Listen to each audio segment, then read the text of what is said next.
Good evening. An evening jog turns into a night of terror for two teens from Taylorsville. The high school students say they were jogging near the city's softball complex when they were jumped and beaten by nearly a dozen men.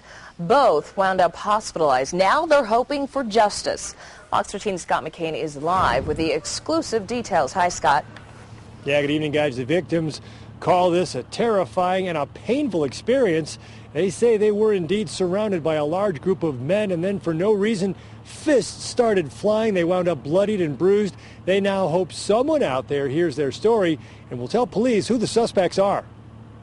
I was scared, you know. Justin Bonner is talking about a recent evening jog where he and his buddy wound up running for their lives. I looked back and there was a guy jumping the wall, and he was yelling at us, and we were like, oh crap, so we started running. It happened Wednesday here at Taylorsville City Park. He says the suspects were next door in the lot of this LDS chapel. I'd say about 10 to 12 that I could see. They surrounded Justin and his buddy as they tried to escape. No, they weren't really saying much. They, just being like, that's what you get for talking, that's what you get. Then Justin says their fists started flying, and within seconds, he was basically out on his feet. After about the fifth hit, I couldn't feel anything, and it just kept flashing, and I knew I was getting hit, but it was really something. As the beating continued, he began to worry about his buddy, who's 3 years younger and 100 pounds lighter.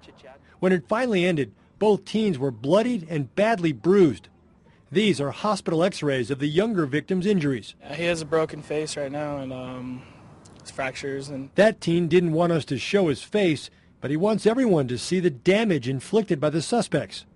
Brian Bonner is still shaken by the ordeal. Your son called you and said, Dad, I just got jumped. I got to go to the emergency room. And you go down there and you see him and his buddy are sitting on the emergency room and they're bleeding. I mean, that's a scary thing for any parent. Brian is now hoping someone out there will hear his son's story and call police. He says the suspects are extremely dangerous. You can't just go beat somebody up because they were jogging through a park, because they passed by you and you thought they were talking about them. You don't do that. It's wrong.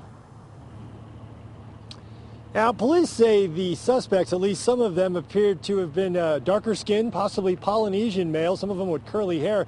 And they said at least a part of that group fled the scene in a white Dodge or Chrysler automobile, possibly a Charger, and they got a partial plate number of 242. Police are investigating right now, and if anyone out there has any information, they can call Taylorsville PD at 801-743-7000. For now, we're live in Taylorsville. Scott McCain, Fox 13 News, Utah.